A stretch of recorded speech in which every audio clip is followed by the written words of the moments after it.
हिमाचल प्रदेश के एग्जिस्टेंस में आने के बाद से और हिमाचल प्रदेश के पूर्ण राज्यत्व प्राप्त करने के बाद से लेकर आज तक अनेक माननीय मुख्यमंत्रीगण और सरकारों का गठन हुआ, परंतु हिमाचल प्रदेश के जनमानस के लिए ये एक ऐसी सरकार सत्ता में आई है जिसने हिमाचल प्रदेश के सभी कार्यों को और डुबो करके रख दिया है। और शब्द ढूंढना कठिन है जिस हालात में प्रदेश को ला करके खड़ा किया है।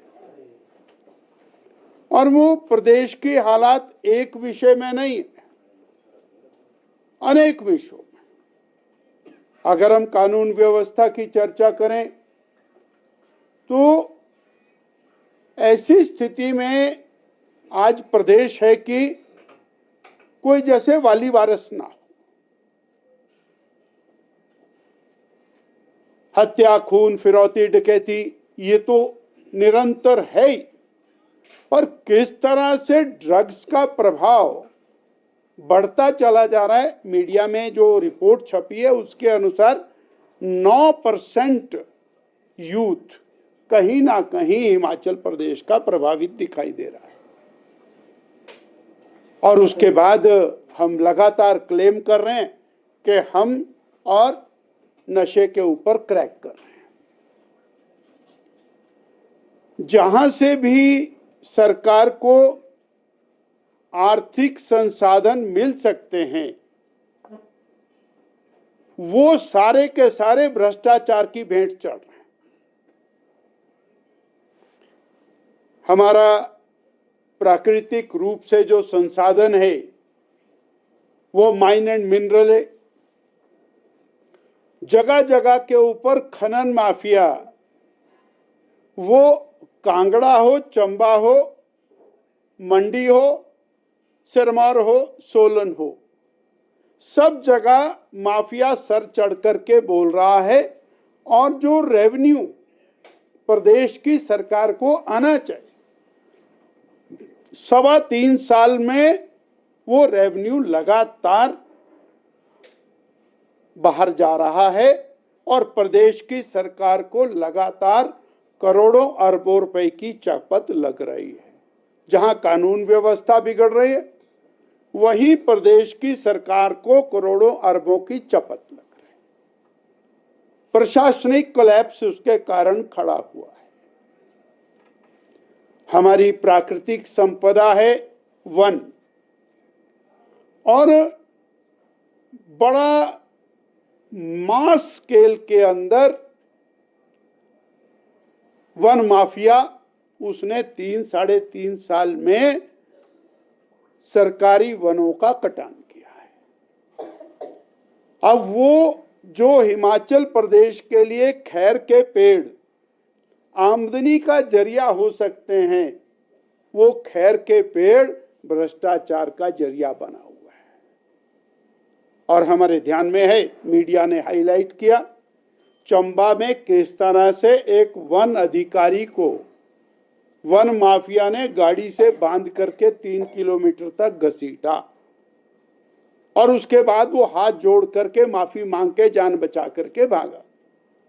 और ये एक घटना नहीं है, दूसरे स्थान के ऊपर पेड़ से बांध दिए वन के अधिकारी और पेड़ से बांध करके पीटा और उसका वीडियो वायरल किया। तो हम कल्पना कर सकते हैं कि जहां हमारा वन माफिया वो हमारे अर्थतंत्र को चाट रहा है, जहां हमारा खनन माफिया हमारे अर्थतंत्र को चाट रहा है, वहीं कानून व्यवस्था की धज्जियां उड़ाता हुआ दिखाई दे रहा है। और सरकार संबल हो सकती है, उसको सरकार को मजबूत बनाने की दिशा में हम लगातार 3.25 साल के अंदर पीछे हटे हैं। और कर्जा ले और घी पियो जो चारवाक का दर्शन है, उस दर्शन को पूरी तरह से इम्प्लीमेंट किया है हमारी वर्तमान श्री सुखविंदर सिंह सुक्खू जी की सरकार ने। बहुत बड़े ऋषि हुए हैं, मनीषी का दर्जा उनको मिला है, और उन्होंने कहा कि घी पियो चाहे कर्जा लेकर के पीना पड़े। तो वही हालात है। प्रदेश ने, वर्तमान कांग्रेस की सरकार ने एक भारी भरकम फौज एडवाइजर्स की बनाई जो सरकार को एडवाइस देती है, और उनकी एडवाइस पर 3.25 साल में सरकार डूब गई। परंतु उनको भारी भरकम राशियां, उनको भारी भरकम गाड़ियां, बंगले, कोठियां, सब कुछ मिल गया प्रदेश की सरकार की जनता की गाड़ी कमाई का। वो एडवाइजर हो, वो ओएसडी हो, वो और सहयोगी हो, एक बहुत बड़ी फौज, और जिसकी संख्या लगभग 75 के आसपास पहुंच गई है। अब वो सरकार को तरह तरह से एडवाइस कर रहे हैं। अरबों रुपए का अनवांटेड एक्सपेंडिचर वो इसके माध्यम से सरकार ने किया। गैर कानूनी तौर पर चीफ पार्लियामेंट्री सेक्रेटरीज लगाए। सबने कहा, विधानसभा में भी चर्चाएं हुई, मीडिया ने भी उठाया, परंतु सरकार नहीं मानी। अंततोगत्वा हाईकोर्ट का निर्णय आया तो सीपीएस हटाए गए, परंतु जब तक वो हटाए गए तब तक करोड़ों रुपए की लायबिलिटी उनके माध्यम से क्रिएट हुई, और वो लायबिलिटी अभी तक चल रही है, क्योंकि सुप्रीम कोर्ट में चले गए उस केस को लेकर के, और एक एक पेशी पर 10-10 वकील खड़े होते हैं, लाखों लाखों का एक वकील खड़ा होता है, करोड़ों करोड़ों रुपया केवल सुप्रीम कोर्ट में वकीलों की अदायगी के लिए प्रदेश की सरकार का व्यय हो रहा है।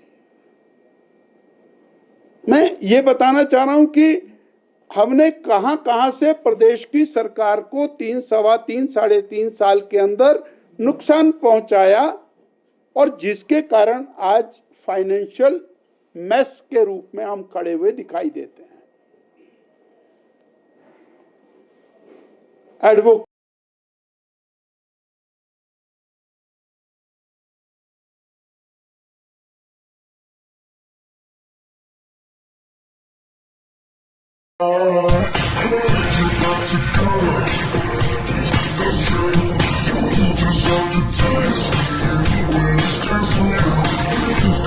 Forever.